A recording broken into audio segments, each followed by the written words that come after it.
Hi, welcome back to the YouTube channel Malawi and cameras. Good afternoon, masana bwino. Anyway, about the update yokudzana ndi Pakistan. Kuti Pakistan yatani makamaka. Anyway, Pakistan ndi imene ndithu yapereka njira. Yapereka njira ndithu.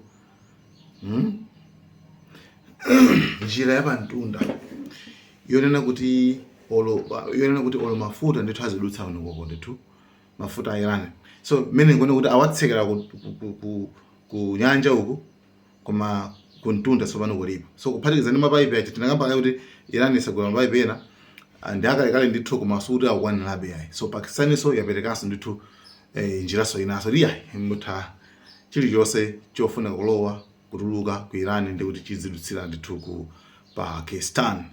Remember kuti ndi ma borders iso, pali ma border ndi ma neighbors. So actually how is it a big deal? Nkhani imeneyi ndiyoti tikayitengera ndithu pachiyambi bwinobwino Pakistan ikuvutika economically. So tinakamba kale kuti 90% ya mafuta awo komanso zinthu zina zimadusa pa Strait of Hormuz.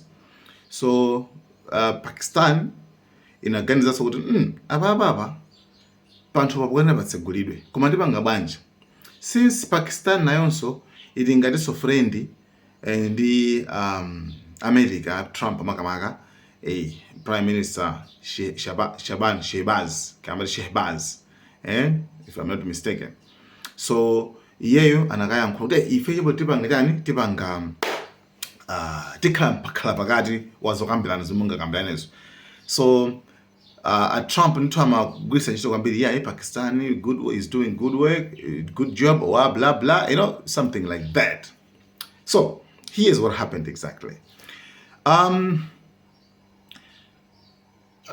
Pakistan aja mukuzoma negotiations zimene amayendera tinakambirana kale zimene zozo sizinaphulepo kanthu yayi, sizinatheke. Koma Pakistan is in need, ikufunikira ndithu njira. You understand? Ifunika ndithu njira kuti ipanga bwanji. So iyoyo ikuyenera pali a Trump mbali naye kula Trump mbali naye kuli Iran. A Trump sura ngawathandiza chiyonse, sangathandiza ine chiyonse miwacha. Iran ndi imene ingathandiza. 1 ndi ma neighbors, 2 pa Strait of Hormuz madusa ulere imene angafunire. And remember, even pamene Iran imapanga attack, Pakistan sana imapanga attack. For Pakistan imagwirizana kwambiri ndi Iran munjira zina zakeso, especially pankhani okhudzana ndi doko lawo limene amathetsa kuligwisa ntchito so ndi a China pofuna kulumikizana ndi Iran. So pali zina zakeso pene papa. Koma no anaonabe kuti ife sizikutithandiza, sizikutithekera makamaka. Anaganizabe zoti bwera ngoyuza Iran kuti akule njira ndi ina kazidutsana apa. So America yaitana ambassador wa Pakistan ku America konko, iwera bwayako dziko lako kuti lipanga yana mweneko zopepera zimenezo. A Trump nkhani ataimva anayankhula kuti sanayankhule kwambiri komabe anayankhulabe kuti aona zotsatira zosakhala bwino. Pakistan iona zotsatira zosakhala bwino chifukwa choti yapanga chiganizo chimene chochi. So many ngoni zoti blockade yawo imene izikhala ku amene sigwira ntchito kwenikweni nangasakhanga ayipanga bypass. Tikamati bypass ndi kuti mwasiyanse weniweni uku mwadusira wina wachidule, mwadusira wakumbali kwina wakeko ndeti mati bypass. So ikhala ngati blockade ya America yapangidwa bypassed, right? Ndi adusira kuseriku imene yathandizira zimenezo chane ndi ndani wathandizira zimenezo, mwana wa ndani? Pakistan ndi wathandizira zimenezo. So a Trump ndithu alusa ndithu akwiya ndipo wanena kuti anayankhulira ku true shan ali ndi poyankhulira pawo pena a Trump amati true social, true social anayankhula pamene koko. Koma pakamwa poyankhula pakamwa sanayankhule zambiri yayi. You understand? anango ankora okay ndikumudziwa Eugene Pakistan okay ndi friend wenje okay chito abwino ndi mazi abwino bwino uyonso remember I mean sana the land route with Iran. Did they consult you before opening it up to Iran? And are you aware of it? That was a vicious bee. I know everything about it. Yeah, I have great respect. Are you from Pakistan? No, I'm not from Pakistan. I'm American. I have great respect for Pakistan and for the Field Marshal and for the Prime Minister. Yeah, I know that. I mean sana nkweza zotumba kwambiri chifukwa mdziwa Pakistan timvaneso pano. Pakistan ndi dziko limene iyeyo amakonda kulina mizira akafuna kuthawa zina ndi zina over potengera ndi Pakistan government yanena kuti ceasefire ndendalola you understand what I mean, but amakonda kulina mizira Pakistan. Number 2, Pakistan tu nayo ndi nuclear bacha. Yeah, I mean so good. Yeah, Pakistan is ndi nuclear. Anyway, muli mosemo. So nkhani za nuclear kumene ndithu numano zoti anthu kaulemuko at least kana kama belekedwa ako khauti dziko lindi nuclear. So nkhani ndimeneyo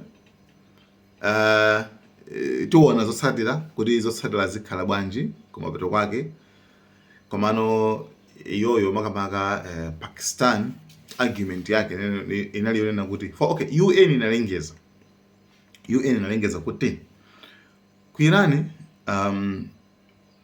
atha anthu ambiri atha kuvutika kwambiri masiku akubwerawa chifukwa cha zinthu zambiri zinawonongedwa, right? So kuka crisis. Anyway, anthu especially anthu amene ali homeless, displaced, manyumba awo awonongedwa, especially anthu amene ajawo. Ndiyeno anthu maiko ngati Russia, China ndi maiko enaso amapereka chithandizo ku dziko la Iran.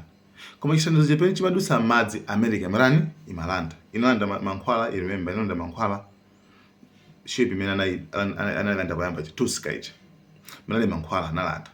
We call it an iron wall. It's essentially an iron wall. We have such great military and great navy. And they were going straight through. And they said, turn your ship around. And there was no response. Turn your ship around.